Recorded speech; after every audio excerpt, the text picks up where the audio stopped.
We're going to begin with the big plans released by the African American Cultural Center in Buffalo this week. We're getting a first look at the renderings for the new facility to replace their current one along Maston Avenue near Glenwood. It's going to be a two-phase project completed by 2026. So still a ways to go until it's all done, but there's plenty to be excited about. And I'm joined live in studio by James Pitts to talk about all of it. You're the executive director. Right. So two phases, exciting renderings. Can you start just by telling us what the needs are? The needs for the expansion and the refresh. Right. The needs are that the current building that we're in is 77 years old. Plus the construction is cinder block and wood. And you have a situation where we had a storage building in the back. It was about 8,000 square feet, and about 3 years ago we had to demolish it.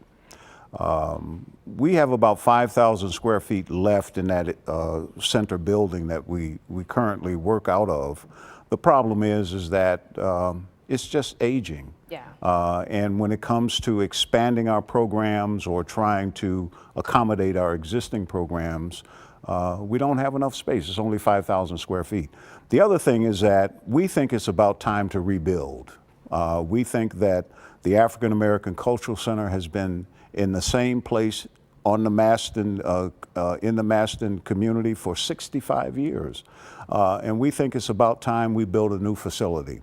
And certainly after coming out of the pandemic and all of the tragedy that occurred last year at the Tops Market, we think the community deserves to have something that's good looking, that's mediocre, that represents an anchor institution, and that's what the African American Cultural Center represents. And so we were excited yesterday to talk about building that first phase that will start in 2024.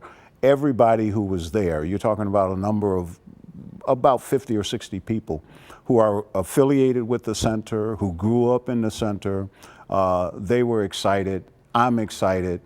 Buffalo should be excited, and certainly something of this stunning design is deserved on the east side. It looks beautiful. Tell me about phase one, what's included with phase one, what's included with phase two, and then give me kind of a timeline. Okay, phase one will be a 12,000 square foot building. We will have dance studios. We'll have what are called multi-purpose classroom and workshop spaces. We will also have new administrative offices. And we're going to have like a small theater, because we have the Paul Robeson Theater that's currently in the existing building. So we're building another small theater until we get to the second phase, which will have a large Paul Robeson Theater. So that small theater is a transitional theater. The other thing is that we're pretty excited about the design. We're going to have a digital sign, etc. You'll have a lot of windows and a welcoming space where people can come and not only see what's happening, but come into a nice facility. Currently, if we talk about the first phase, we're in the final design stages of that. And we'll be finishing that up within the next 6 months. That will include the construction drawings, the final cost, and we'll have a groundbreaking in 2024.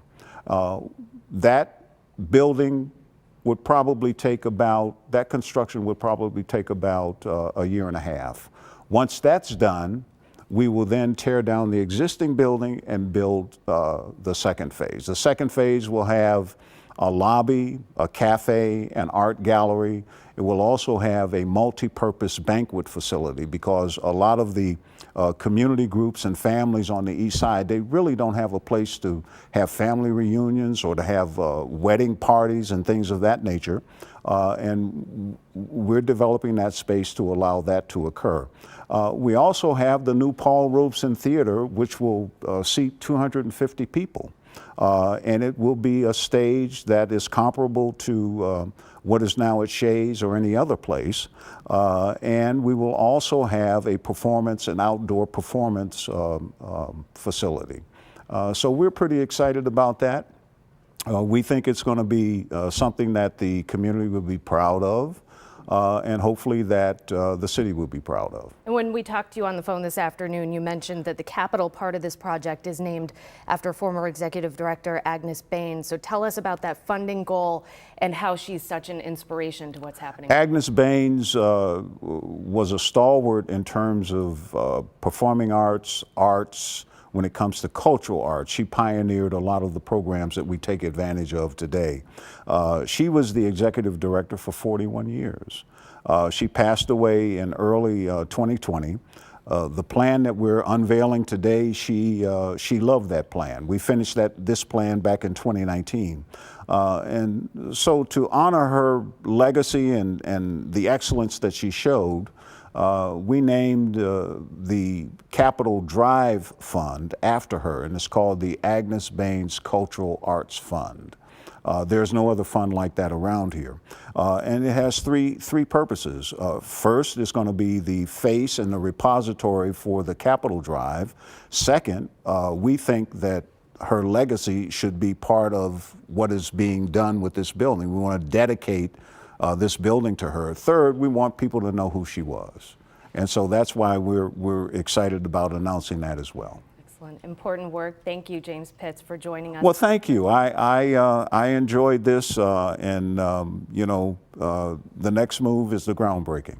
We'll be there. Okay, thank you very much.